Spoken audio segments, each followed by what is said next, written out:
Síganos en redes sociales como Radio UH Valdivia en Instagram y Facebook, @Radio UH en Twitter, y visita toda nuestra programación en www.radiouh.cl.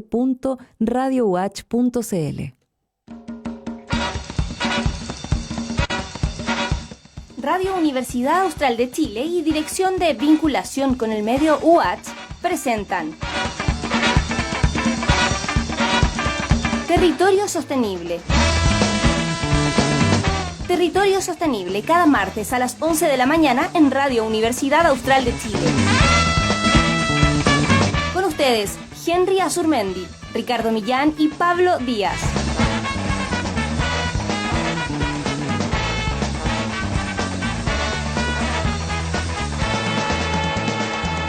Bienvenidos.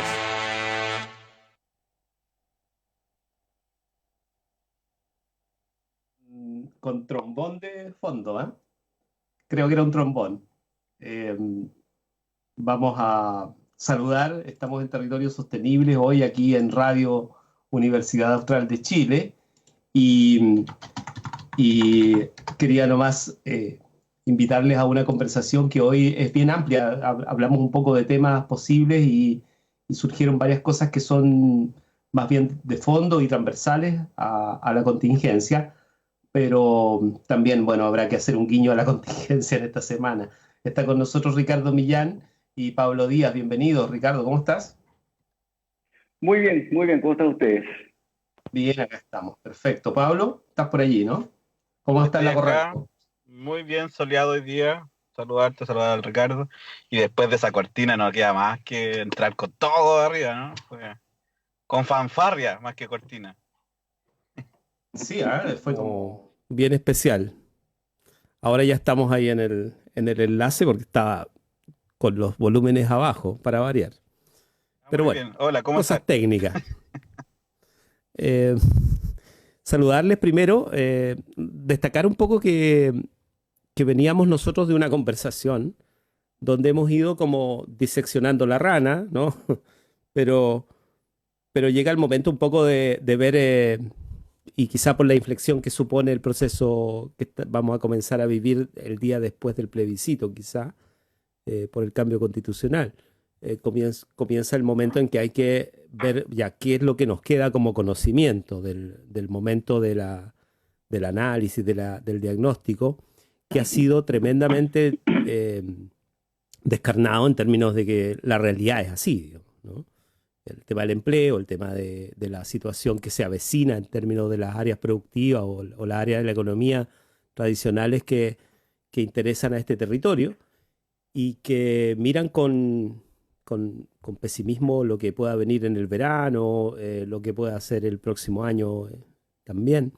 Y por otro lado, parámetros que hablan de que seguimos gestionando como país. Yo miraba las comparaciones que se hacen afuera, seguiríamos nosotros gestionando bastante bien nuestro histórico endeudamiento de este año, digamos, ¿no? Estaríamos preparándonos bien, digamos, para lo que viene. Todo ello está puesto ahí en la mesa, políticamente hablando. No solamente hay campañas que se van a lanzar o relanzar, sino que además hay una gestión propia del Estado que tiene que seguir actuando en función de las crisis que se viven, y por lo tanto vamos a tener preguntas que van a andar circulando permanentemente. Lo primero es invitarles a hacer una pequeña pauta. Ustedes mencionaban cosas como que van desde la sociedad civil como actor en este minuto predominante, o ver cómo se puede transformar en ello, asociaciones de empresarios, sindicatos, formas alternativas de intercambio, el parámetro global de los objetivos para el desarrollo sostenible, un tema que aquí ha planteado el propio Pablo y que hemos visto cómo en el mundo es materia de encuentros, de análisis, de eventos. Ricardo, planteabas la inmigración interna, externa, digamos, y que tiene que ver con este escenario de la pandemia. Eso quizás sería bueno explicarlo un poco, ver cómo tú lo estás mirando. Ricardo. Sí, Mira, el tema general que a mí me parecería relevante es que, dado el posible escenario de construir una nueva constitución, y dado que el camino que nos llevó a plantearnos la nueva constitución tiene que ver con un debilitamiento del sistema político, me parece que es clave el cómo se articula y fortalece la sociedad civil en su conjunto, que va a pasar a ser un actor que va a tener la responsabilidad de construir un nuevo sistema político. Eso es y en ese sentido me parece que el tema de la participación de los independientes en la constituyente, la participación en las gobernanzas territoriales, la participación de las regiones, en general nos ofrece un escenario que va a ser hiper necesario que la sociedad civil esté más organizada, que tenga más sustento organizacional. Esto también porque cuando yo miro también un poco las protestas sociales y veo la desarticulación, veo la violencia, que me parece bastante espantosa, yo digo, bueno, si no tengo una sociedad civil organizada que sea capaz de conducir este proceso, ya que parece ser mayoritaria la idea que no es el mundo político el que lo tiene que conducir, sino que es la sociedad civil. Si esa sociedad civil no tiene capacidad de conducción, podríamos entrar en un escenario que alargue el proceso de transición. Entonces, empiezo a pensar, bueno, en qué minuto los distintos actores de la sociedad civil logran llegar a puntos comunes para decir, bueno, sabes que por aquí va. En qué minuto la gente que está por un país más descentralizado efectivamente converge y dice, ya, ok, estos son los 3, 4, 5 puntos que tienen que estar en cualquier agenda constituyente o en cualquier agenda de política de futuro. En qué minuto los empresarios que no son los empresarios gigantes, que no son estos que defienden intereses, que están como en la otra liga, sino que el empresario normal y corriente, el que ejerce la labor del trabajo privado dentro de la legitimidad, dentro de las leyes, que no elude impuestos, tal. Bueno, ¿en qué minuto también dice, oye, mira, acá son las condiciones de lo que me viene? ¿En qué minuto las agrupaciones de trabajadores dejan de ser solo agrupaciones de trabajadores que defienden intereses? Estoy viendo lo que pasaba con los sindicatos de Candelaria, tal, que los bonos son de o 14 o 20 millones de pesos, que esa es su discusión, y pasamos más bien a ver cuál es el rol de los trabajadores, derechos de los trabajadores más en específico. Entonces creo que hay un minuto en que la articulación de la sociedad civil empieza a ser mucho más clave, porque ya no va a haber un Estado, va a haber un rato que va a haber como un interestado, que es el proceso del constituyente, donde el Estado de alguna forma va a perder protagonismo, va a haber como un pato cojo general del sistema político, y la sociedad civil va a tener que ser un activo controlador social, regulador, generador de propuestas. Así que yo creo que eso es un poco lo que ocurre, y ese es el tema que a mí me parece que hoy día es relevante. Lo de la inmigración es solo una contratación, ¿eh? Yo tengo la sensación que el fenómeno de la pandemia está haciendo que vuelva a volver gente desde el centro de las regiones. Santiago se está volviendo un lugar complejo para estar, para vivir, con problemas laborales, y resulta que las regiones empiezan a aparecer con algunas como lucecitas que dicen, oye, ¿qué pasa si empiezan a volver los hijos de los valdivianos? Por decir algo que es como el fenómeno clásico, ¿no? ¿Qué pasa si algunos profesionales empiezan a buscar alternativas de nuevo en las regiones? Eso va a generar una cierta presión, que a mí me llama la atención por cómo se ha comportado el mercado inmobiliario de Valdivia, que no ha tenido la baja que ha tenido en otros lugares, sino que algo ha pasado porque ha llegado gente con capacidad adquisitiva para arrendar, ponte tú. Y eso me hace pensar que podría haber algún tipo de inmigración de vuelta del centro a la periferia. Es una tremenda oportunidad sobre la cual también es bueno saber cómo nos preparamos para que eso se convierta en una oportunidad real y no en un veranito de San Juan, que ese capital humano después se pierda a la vuelta de la rueda. Pero creo que este es el minuto de la sociedad civil, el minuto de la organización, el minuto de mirarnos y decir, ya, ok, ahora ya dimos este paso, ahora nos toca organizarnos para poder darle sustento al proceso que viene. Bien, interesante esa primera entrada. Pablo, sigamos armando la agenda. Mira, partir desde el tema que ponía Ricardo, para después ir poniendo los otros. Uh-huh. Hay algunas, creo yo, condiciones para establecer esta participación desde la organización social. Una de las condiciones, y me tomo de una parte que decía Ricardo, tiene que ver con sacarnos mitos. Porque, por ejemplo, cuando se establece que es necesario la organización de los empresarios y empresarias, nos quedamos a veces con esa mirada del empresariado, del gran empresariado multinacional casi, de extractor de recursos naturales, ¿no? Cuando al final, y lo hemos dicho un montón de veces en este programa, la base, por ejemplo, en la región de Los Ríos, tiene que ver con el empresario que ni siquiera llega a ser mediana empresa, ¿no? Es micro y pequeña. Por tanto, es absolutamente necesario que se organice el empresariado regional, lo digo con esa firmeza, y no tiene que ver con 2 o 3 grandes empresas, ¿no? Necesitamos que se organicen. La segunda condición, creo yo, es, bueno, cómo superamos, y no hacernos los locos con esto de la pandemia, el hecho de que hoy día ese empresariado, me voy a concentrar allí, tiene que estar sacando el día a día, ¿no? Yo les cuento siempre que por las pegas que estoy haciendo, estoy todas las semanas relacionándome con mucho pequeño empresario, con mucha pequeña empresaria. Y su conversación solo pasa por pagar la factura, solo pasa por el financiamiento para poder pagar los sueldos. Hoy día creo que es parte de nosotros como actores políticos, económicos, regionales, y como actores de las comunicaciones, en el caso de la radio de la Universidad Austral, en cómo también vamos metiendo allí que evidentemente hay condiciones de lo correctivo que yo siempre le llamo, ¿no? Es como actuamos en lo que pasa hoy día, pero lo que estamos construyendo es mucho más grande y es mucho más a futuro. Por tanto, ¿cómo hacemos para que de una u otra manera existan espacios para que estos nuevos actores que siempre hemos conversado, ¿no? La necesidad del nuevo actor dentro del empresariado tenga la posibilidad de reunirse, tenga la posibilidad de juntarse y sobre todo de opinar y diseñar? Eso por un lado. Y por tanto es importante que veamos el cómo y el cuándo agruparse. Yo creo que si hay algo que hemos aprendido de este tiempo pandémico, llamémoslo así, es que evidentemente las tecnologías bien utilizadas nos sirven y funcionan para poder hacer opinión en lugares que son muy, muy distintos. Me tomo de eso para lo último que comentaban ustedes, el tema del movimiento, inmigración, como lo quieren ver. Yo doy más constatación, ¿eh? Desde un caso muy particular, muy personal.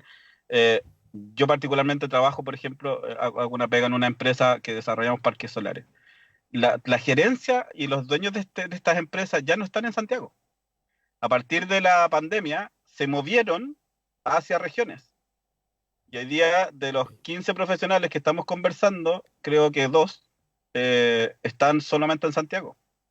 Entonces, desde allí los movimientos se están viendo. Lo otro, que para estos sectores de la provincia del Ranco, tal como decía el Ricardo, no hay una baja en ventas, ¿no? Sobre todo de proyectos de los terrenos y todo. Yo particularmente lo que creo es que durante este verano vamos a tener a mucha gente buscando lugares donde generar sus casas para vivir en el sur de Chile, no sé para el norte, pero lo digo acá, en el sur de Chile como no había pasado antes, ¿no? Encontraron como parece que vivir en centros tan poblados a veces no es tan beneficioso.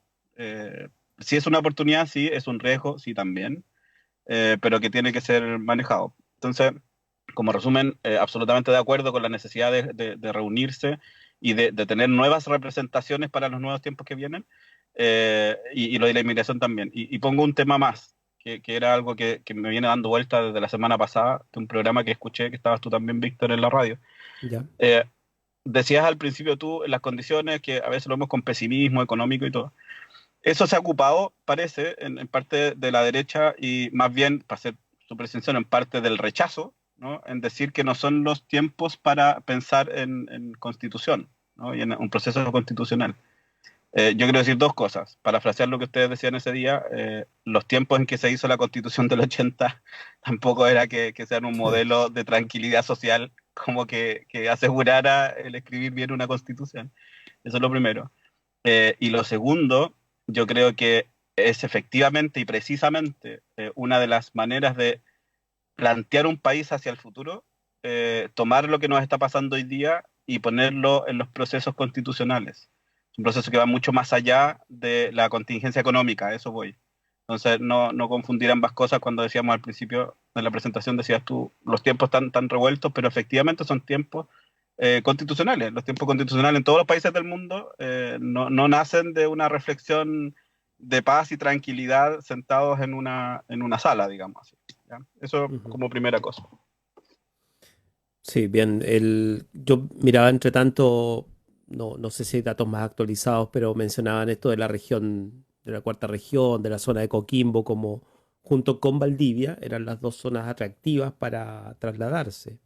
algo debe tener que ver las distancias también, y por supuesto todos los otros factores, pero parece ser que esto también es un poco una condición de este lugar que tiene un atractivo especial. Lo que pasa es que lo que siempre se ha dicho es que no hay necesariamente aquí capacidad para responder a las expectativas económicas de los que quisieran desarrollar labores profesionales aquí. O sea, una cosa es buscar dónde ir y otra es poder desarrollar allí, por ejemplo, una actividad económica, ¿no, Ricardo?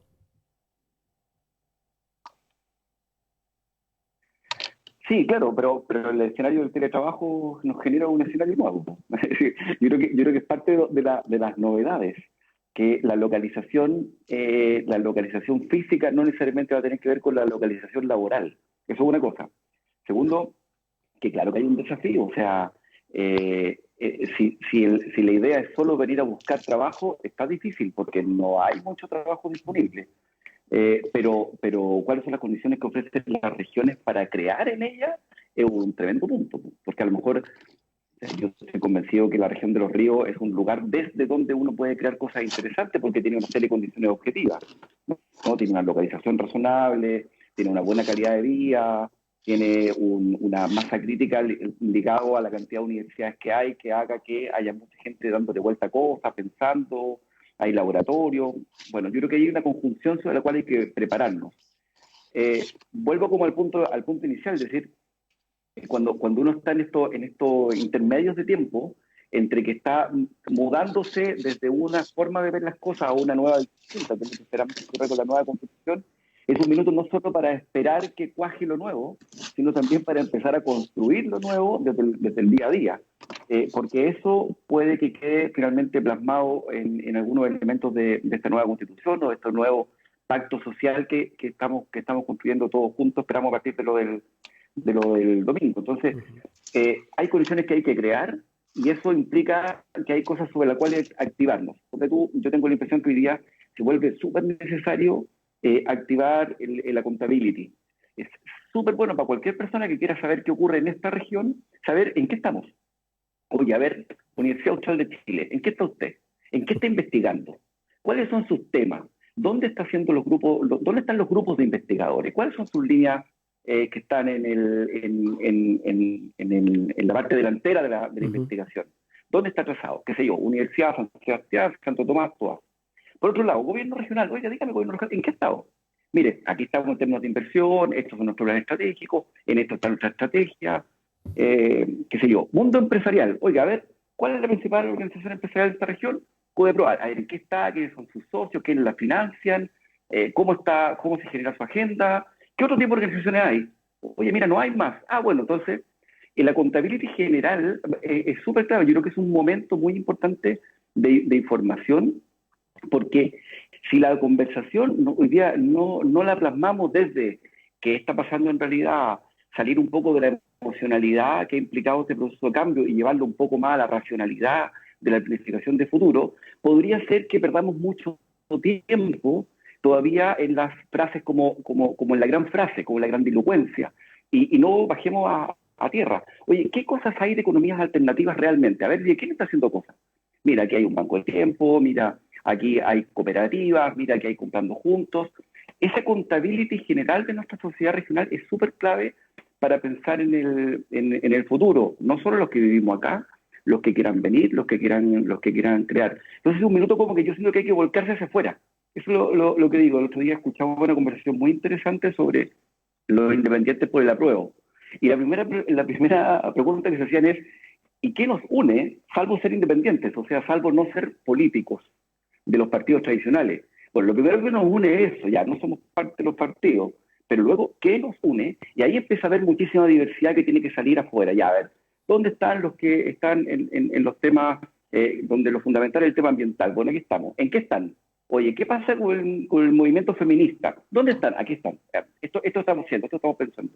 Yo creo que es un minuto de salir afuera, que parece contradictorio con las cuarentenas y todo el tema, pero de salir a mostrar, de poner sobre la mesa, porque vamos a tener que empezar a construir este nuevo mapa a partir de lo que tenemos, y no de imágenes oye, no, es que en tal lugar no hacen nada, mira, el gobierno no ha hecho nada, mira, es que la universidad no hace nada, mira, es que los empresarios no hacen nada. No, a ver, que cada uno muestre, y sobre eso que estamos mostrando, reflexionar en conjunto para construir el futuro que se nos viene. Las etapas intermedias, yo estoy convencido que son etapas súper relevantes, que son etapas de que hay que florecer.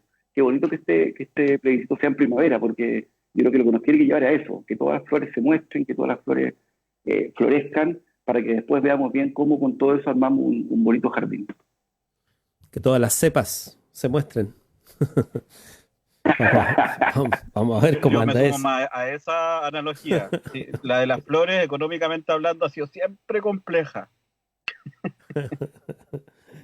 No recordar a algunos exministros de este gobierno, digamos. Ah, bueno. Hay un par de cosas. Es bien relevante esto de que estamos viviendo además en estas semanas, un par de noticias respecto de la situación, por ejemplo, del desarrollo de la ciencia en Chile.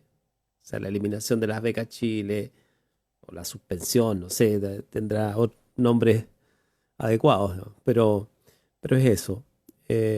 Hoy en la mañana conversábamos con Diego, Diego Sáez, que está en Barcelona, y le decía, ¿vas a ir a votar? ¿No vas a ir a votar?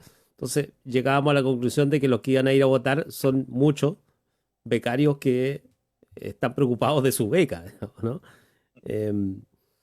Y eso por un lado agrega a eso lo que se ha ido analizando respecto a los resultados del Fondesit, por ejemplo. El Fondesit son los concursos a los que postulan los equipos de investigación, como los mencionaba Ricardo de hecho, ¿no? ¿Cuáles son los equipos de investigación que están proponiendo cuestiones relevantes para entrar en la carrera científica en todos los niveles? Bueno, eso también sufrió un golpe en algunas regiones, entre ellas nosotros en especial, quizás de las regiones más golpeadas, y eso también tiene que ver probablemente, yo en esto no he visto tanto análisis, pero lo poco que uno alcanza a ver, que también hay una cuestión ideológica detrás, o sea, no tiene que ser el Estado, al parecer, según ciertas autoridades, el que financie la ciencia necesariamente en todos sus niveles. Entonces, como que pareciera que sueltan un poco también una cierta concepción del conocimiento, de la ciencia en este caso, por lo tanto del desarrollo, ¿no? Y ahí cabe la pregunta de si eso dialoga con los ODS globales, ¿no? O si dialoga por último con estas necesidades de accountability que plantea Ricardo. O sea, y hay un ejemplo nomás de qué es lo que está pasando también, digamos, ¿no? ¿Pablo? Mira, aunque no lo teníamos preparado, justo de cualquier lado, a partir de la conversación del otro día, que no queríamos hacer bluff sobre nuestro conocimiento de los premios Nobel, ¿se recuerdan? De la semana pasada. Yo me acordé, fui allá a mi pequeña biblioteca y yo lo que sí he leído, lo saqué porque lo leo cada cierto tiempo, tengo un libro de Paul Krugman, Premio Nobel de Economía del 2008. Y ese libro me gustó porque en ese momento donde lo tomé se llama Acabemos ya con esta crisis. Y cada vez que hay como una crisis económica yo vuelvo a leer algunas cuestiones y tengo marcado, si por ustedes no lo teníamos preparado, pero mira el párrafo, como dicen los profes, el regalo lector, ¿no?, del día. Dice Krugman en una parte, por desgracia, no estamos usando el conocimiento que tenemos porque, por una serie diversa de razones, demasiadas personas, entre las que más pesan, políticos, funcionarios públicos de primer orden y la clase más general de autores y comentaristas que definen el saber convencional, han elegido olvidar las lecciones de la historia y las conclusiones de varias generaciones de grandes analistas, y en lugar de ese conocimiento, obtenido con tanto empeño, han optado por prejuicios ideológica y políticamente convenientes. O sea, es un poco lo que decías tú recién. ¿Cuáles son las razones que tenemos desde la clase política o la clase tomadora de decisión? Porque aquí en Chile no solamente la clase política toma decisiones, para definir cuáles van a ser las bases sobre las cuales vamos a conversar. El tema ciencia yo no les había comentado, pero es un tema muy, muy relevante. ¿Qué va a pasar? No hoy día, todos entendemos la crisis que estamos sufriendo y todos entendemos el cómo hay que apretarse, ¿no?, con los recursos. Pero cuando un gobierno toma decisiones y dice, mira, lo que vamos a hacer para apretarnos es cortar no solamente las becas de este año, lo que estamos cortando es la posibilidad de generar conocimiento en los próximos 4 o 5 años, ¿no?, porque son proyectos personales y familiares que no se van a poder desarrollar y hay que hacer de nuevo las postulaciones, son procesos muy largos. Entonces, es como que dijéramos, ok, para poder pasar una crisis, ocupamos estos modelos antiguos de la empresa, de la administración empresarial, que era súper simple. Echamos gente y cortamos el presupuesto de comunicaciones, ¿no? Eso siempre hacían las empresas, y las siguen haciendo muchas, pero en general cuando hay crisis. Pero se ha estudiado tanto y se ha descubierto tanto que en momentos de crisis lo que menos debes hacer es poder despedir gente, porque luego el contratar ese conocimiento es mucho más caro, primero, y lo segundo, no puedes cortar, por ejemplo, comunicaciones, porque es quien te permite posicionarte más rápido en los diversos segmentos que tú defines. En un país lo mismo pasa con la ciencia y la tecnología, sobre todo en un país como Chile. Lo que estamos haciendo hoy día es cortar nuevamente la posibilidad que estábamos teniendo de que lleguen más redes extranjeras, de que desde allá se genere conocimiento, que desde acá de Chile se genere conocimiento, que después pueda hacer innovación y puedan hacer emprendimientos para el mundo, porque al final se van formando por estas redes que están en distintas partes de todo el planeta. Solo porque creemos, o sea, me salgo, como cree un gobierno que una de las maneras de ahorrar plata es cortar ciencia. Y desde allí hay una problemática bien grave que, como tú lo mencionas, ¿cuáles son los fundamentos reales que estamos ocupando para ese tipo de decisiones, ¿no? ¿Cuáles son los fundamentos que estamos ocupando para definir qué cosas vamos a tomar dentro de este camino, por ejemplo, constitucional, y qué cosas vamos a dejar fuera? Entonces, yo mencionaba antes del programa el tema de los ODS, porque sigo siempre dándole, ustedes saben, vuelta a los ODS, pero además porque la semana pasada estuvo la Semana Mundial del Objetivo de Desarrollo Sostenible, en donde Chile, a través de su red de promotores de Objetivos de Desarrollo Sostenible, tuvo una participación importante. Primero, se pudo democratizar. Estas reuniones se realizaban en distintos lugares del mundo y obviamente ya llegar allá era difícil. Hoy día, lo que se pudo hacer la semana pasada es que, no sé, deben haber sido 250 conferencias en 5 días, que pudieron ser todas seguidas desde cualquier parte del mundo, al mismo tiempo. Entonces, los ODS dicen, sí, podemos seguir avanzando, sí se puede, y se hizo la transformación. Pero me parecía importante ponerlo, después podemos ahondar si quieren, porque era un poco cuál es la respuesta que yo veía para la región de los ríos, que siempre hemos hablado de este territorio sostenible. O sea, queremos inversión, sí, pero allí hay iniciativas de inversión sostenible, que no dan menos empleo que las otras tradicionales, ojo con eso, que no ganan menos plata que las tradicionales. Solo que tienen un aporte diferente a lo que se está haciendo hoy día en lo que conocemos como economía tradicional. Eso. Pablo Díaz, que está con nosotros. Ricardo Millán, te escuchamos.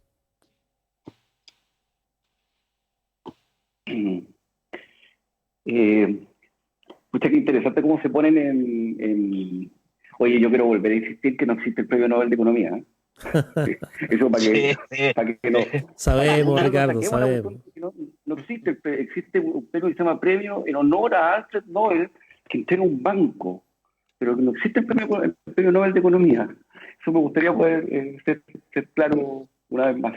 La lucha personal de Ricardo. Es una lucha personal, porque yo creo que la economía, bueno, la economía, hay mucho que hablar sobre la economía. Me estaban mandando recién un video sobre la economía desenmascarada de Manfred Magnifico, que yo creo que es interesante escuchar a un profesor que tuvimos aquí al lado por tanto tiempo, y que él habla harto sobre el tema de la economía como ciencia y el rol que ha tenido como en la gestión política a partir de su conocimiento. Entonces, es una causa personal que me gusta insistirla permanentemente. ¿Sabes qué? Me quedé pensando en un tema que tiene que ver con las formas de planificación y cómo la ciencia y la tecnología, cómo se diseña y se planifica el conocimiento. Porque se pone en juego un tema que es bien interesante, es ¿quién define qué se investiga? Porque cuando uno dice ya La beca Chile, ok, ya, y la beca Chile es que cualquier persona puede ir a estudiar lo que quiera, donde quiera, o hay que ir a estudiar cosas que tengan sentido y que tengan necesidad de evolución en Chile. Se juegan un tema ideológico, porque es el Estado quien financia, tiene derecho a planificar un poco lo que necesita, o en realidad lo que tiene que generar son condiciones para que cada uno tome su propia iniciativa. Seguramente hay un correcto camino del medio, digamos, pero yo creo que ahí hay una pregunta que es interesante cuando uno lo lleva a recursos escasos, como ocurre en las regiones. Entonces, la pregunta es, cuando yo pensaba hace un rato en el accountability, lo que yo me pregunto es, lo que están investigando las universidades que están en el territorio, ¿es lo que el territorio necesita que las universidades investiguen? Ante lo cual siempre me responden, sí, pero es que hay que hacer investigación base, que no necesariamente es investigación de lo que tú necesitas hoy día, pero que esa investigación base, si no la hace, no puede llegar al otro. Ok, correcto. ¿Cuál es el perfecto equilibrio? Porque podría ocurrir que cuando uno, insisto, en estos tiempos intermedios, que cuando estamos como mudándonos de un sistema a otro, hay que hacerse la pregunta. Ok, Becas Chile. ¿Becas Chile ha cumplido el objetivo que tenía que cumplir? Yo no digo que esto es lo que justifique que se disminuyan o no los recursos, ¿eh? Lo que digo es que yo prefiero que este sea el minuto en que uno se haga las preguntas. Y digo yo, ¿y cuántos de los investigadores que han salido a investigar cosas fuera de Chile han vuelto? ¿Cuántos se han quedado en los países? ¿Cuántos de conocimiento de verdad ha vuelto a convertirse en factor de desarrollo? Yo creo que son preguntas tremendamente válidas. Y me gusta llevarlo a tierra, porque lo que yo digo es, las investigaciones, la ciencia, entre comillas, que necesita la región para su desarrollo, ¿es la que se está investigando en las universidades territoriales? Porque a mí me parece que hay una pregunta que es súper clave, y es que el inicio o una parte del inicio de lo que se investiga tiene que ser lo que la propia región necesita. En el fondo, lo que yo le llamo los desafíos de investigación. Oye, mira, necesitamos investigar a fondo, siempre lo pongo como un tema que tiene que ver como con el lugar donde yo trabajo, es hemos investigado a fondo qué se puede hacer con los residuos de la leche después que tú generas queso. No sé. Hemos estudiado a fondo las formas de los pastos para hacer más productivo el sistema lechero, por si algo. Hemos estudiado a fondo qué es lo que ocurre en términos del agua en la región de los ríos, cuál es nuestro futuro en términos del agua. Tenemos un centro de investigación del agua que nos diga, oye, sabéis que mira, sí, habría que pensar sistemas de regadío de esta forma, sabes que habría que pensar el sistema de cuidado de las cuencas de esta forma, qué sé yo, todo lo que pueda tener que ver con el agua. Y luego contaminación ambiental, luego Valdivia es una de las ciudades que tiene gente con mayor cantidad de gente de la tercera edad, bueno, investigación sobre formas de pavimento, recuperación energética.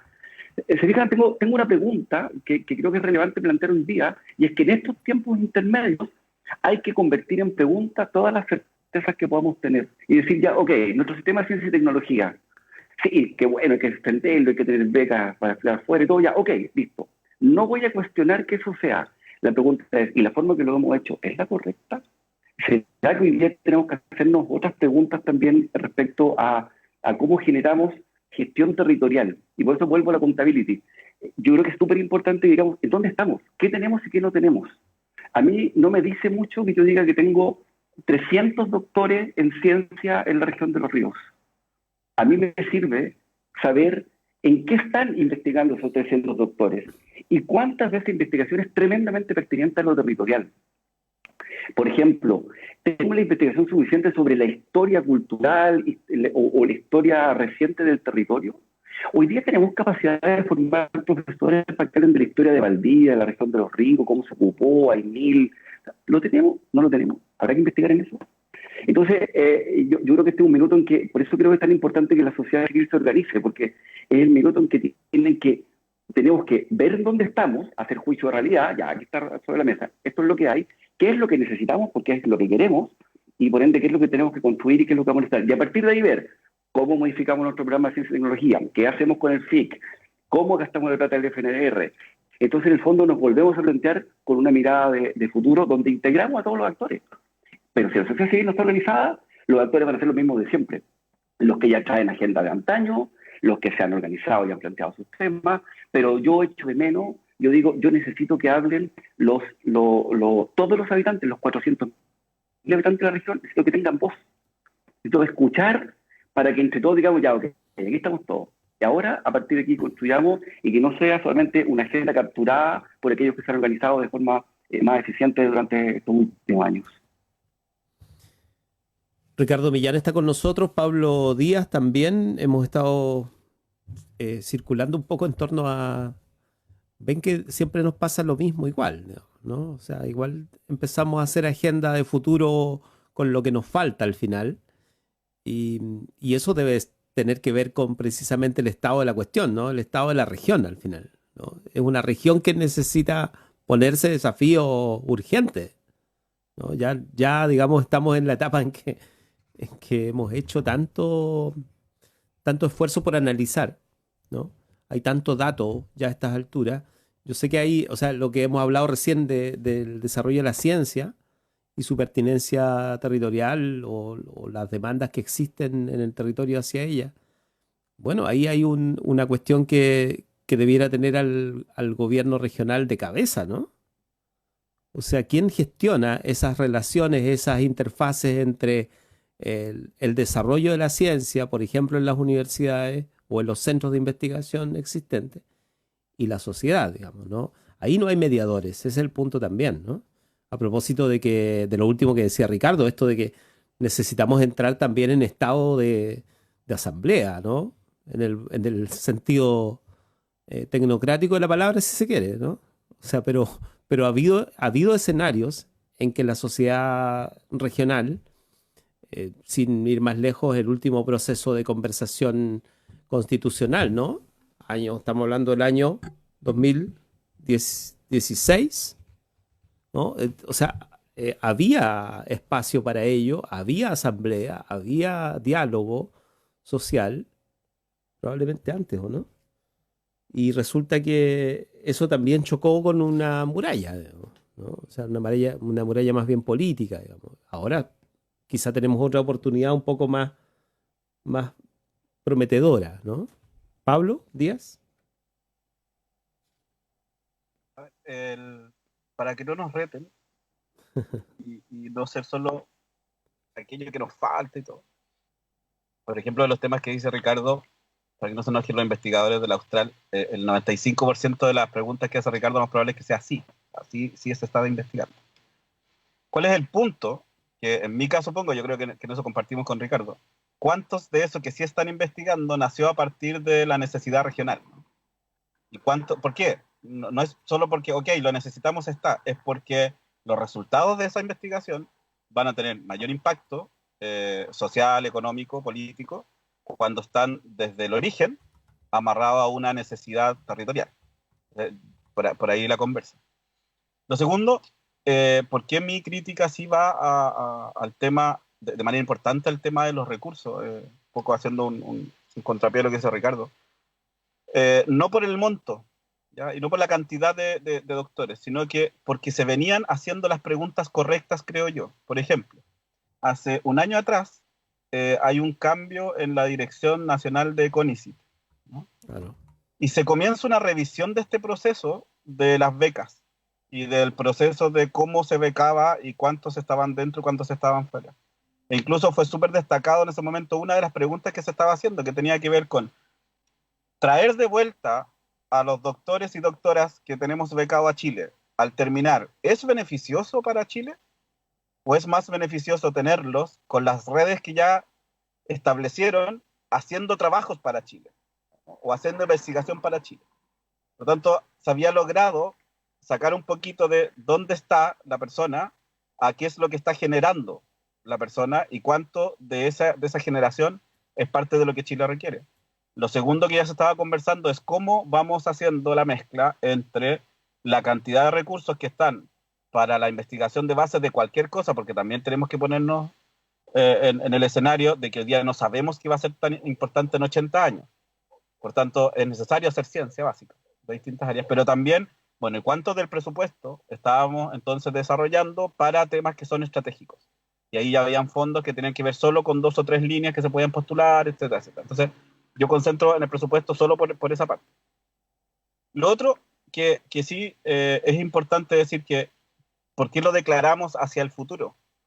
Porque hoy día, por ejemplo, creo que lo había dicho en algún programa muy atrás, hay una obligatoriedad en todas las regiones que tiene que ver con la creación.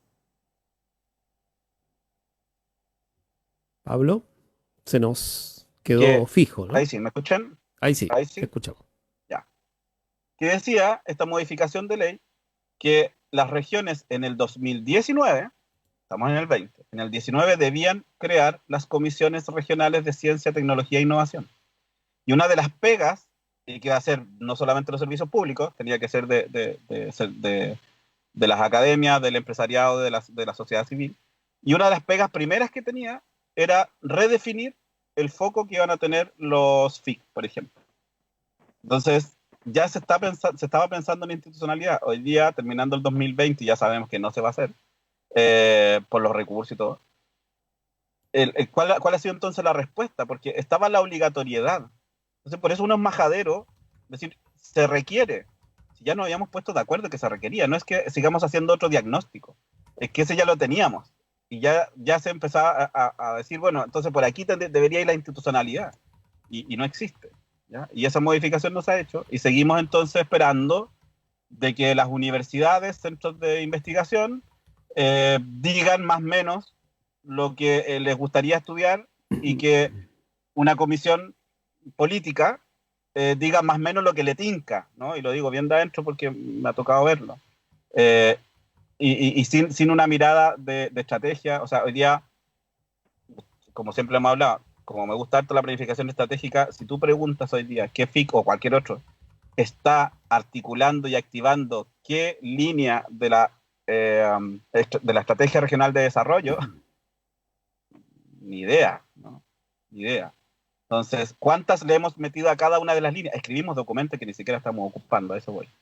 Entonces, por eso es importante la discusión sobre, ¿cuáles son entonces las bases que vamos a ir ocupando para este proceso intermedio o este proceso de movimiento o constitucional que, como tú decías, Víctor, partió hacia harto atrás, ¿no? 2013 en el programa de la presidenta Bachelet, después se logró hacer cabildo, etcétera, y como decía Fernando Atria en algún programa, el proceso constituyente partió cuando la gente comenzó a hablar de que quería una nueva constitución. Entonces, ya el proceso está en marcha, digamos, y esperamos que termine bien. Pablo Díaz. Ricardo Millán. Sí, yo quisiera plantearme desde dos desafíos que me parecen relevantes para el tiempo. Uno, que buena parte yo creo que buena parte del hecho de que los documentos no tengan poder es porque no están construidos de forma verdaderamente participativos. Yo creo que los sistemas de participación en Chile están súper obsoletos. No solo por un tema de un mal de nacimiento que tienen que ver con que no son vinculantes, con que la participación no es vinculante. Entonces, la intención de participar es menos relevante cuando las cosas no son vinculantes. Yo creo que ahí hay un factor relevante. Cuando no hay poder real que administrar, la verdad que es muy, muy fácil restarse, porque uno no sabe hasta dónde va a llegar lo que estoy opinando y por ende cuánta intención le pongo a la participación.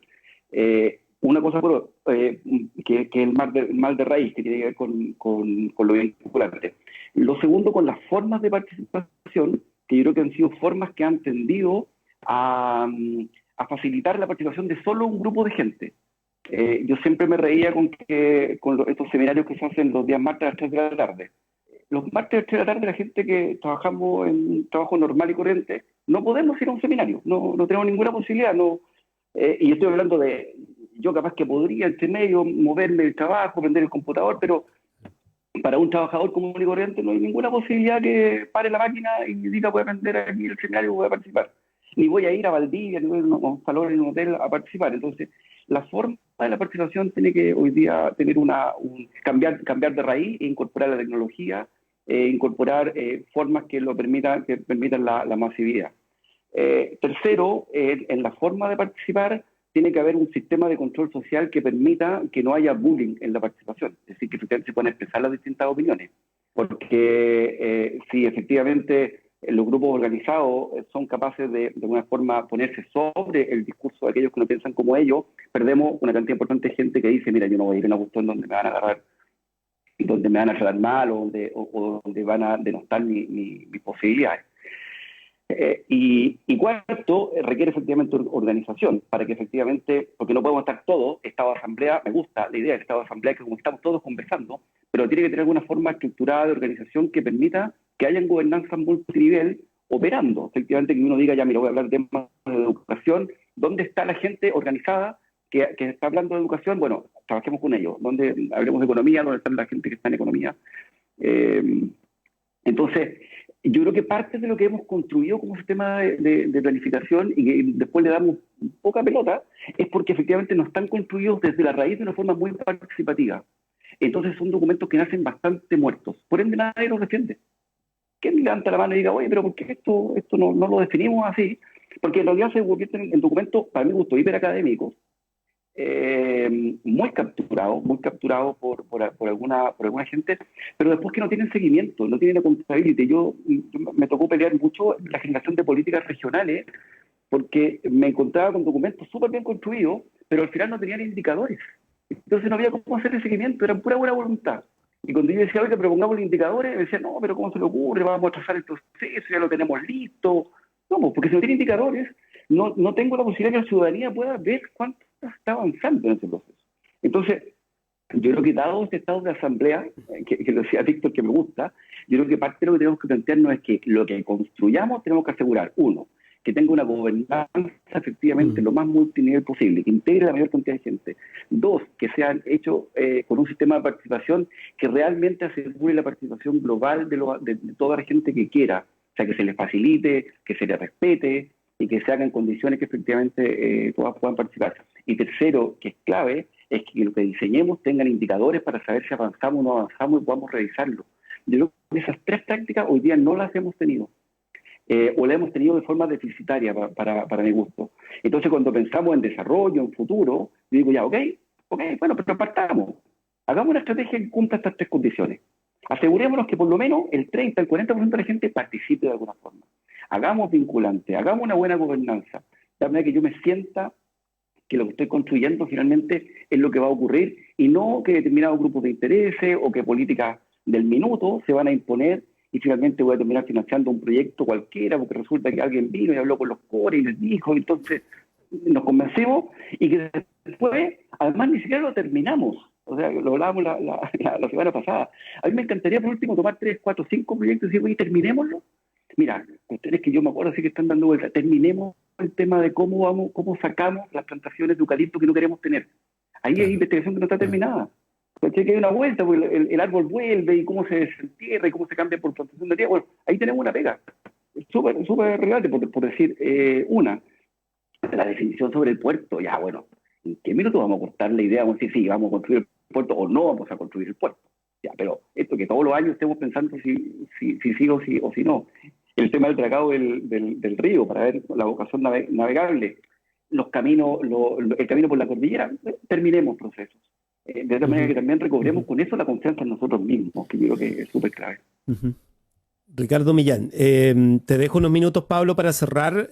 Ya no tenemos más tiempo, pero de todos modos interesante agendar esta conversación, porque a propósito de que hay un plebiscito el domingo, la próxima semana ya podríamos estar hablando precisamente de ese estado de asamblea. Y en la constitución tramposa de Fernando Atria, un librillo que sacó hace ya varios años, además, él menciona esto de que, claro, nosotros estamos hablando de una constitución que queremos cambiar por su fallo de origen, ¿no?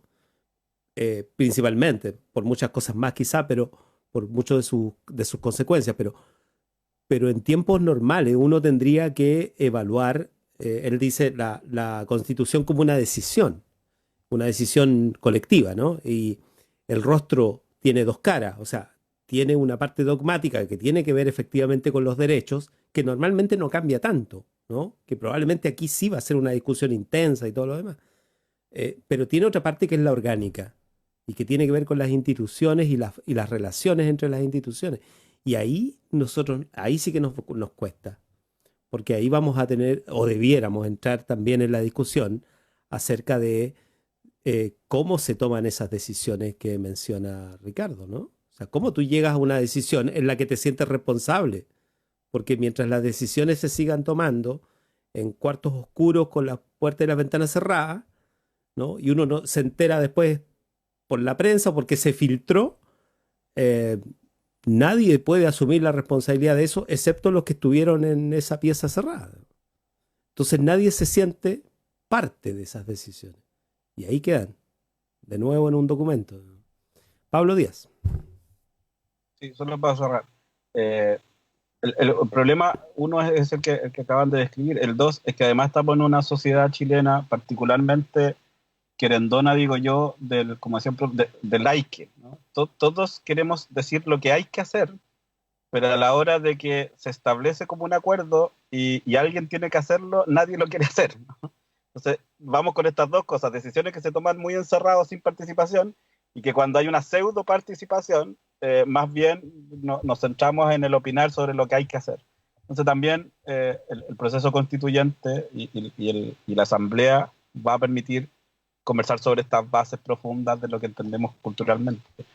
Lo segundo es que hay que tener ojo con lo que tú mencionabas, y como mencionaste Atria, mismo Atria dice también en su libro, lo que nosotros construimos a través de la historia de Chile, no solamente la del 80, es una constitución política, ¿no?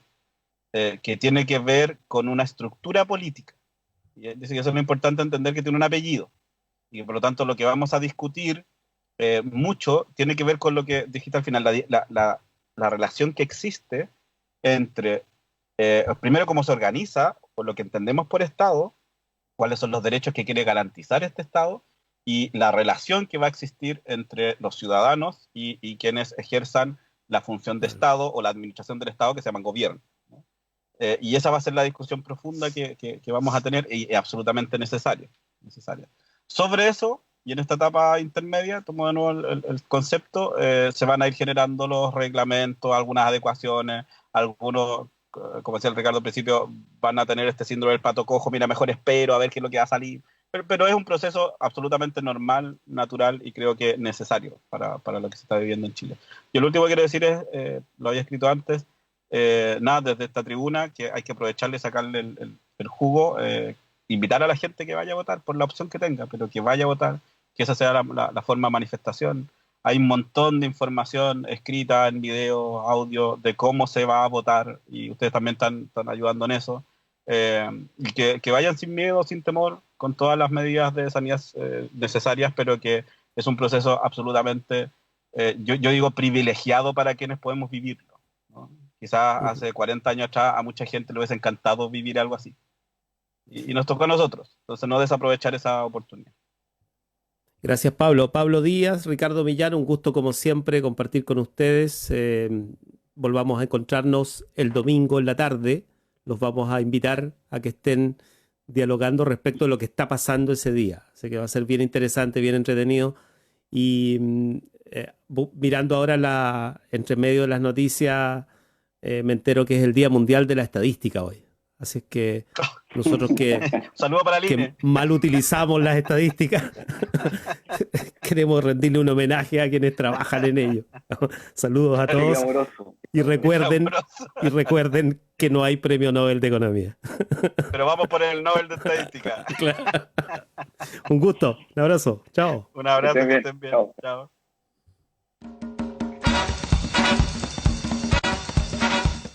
Radio Universidad Austral de Chile y Dirección de Vinculación con el Medio UACH presentó Territorio Sostenible. Nos volvemos a encontrar cada martes a las 11 de la mañana en Radio Universidad Austral de Chile.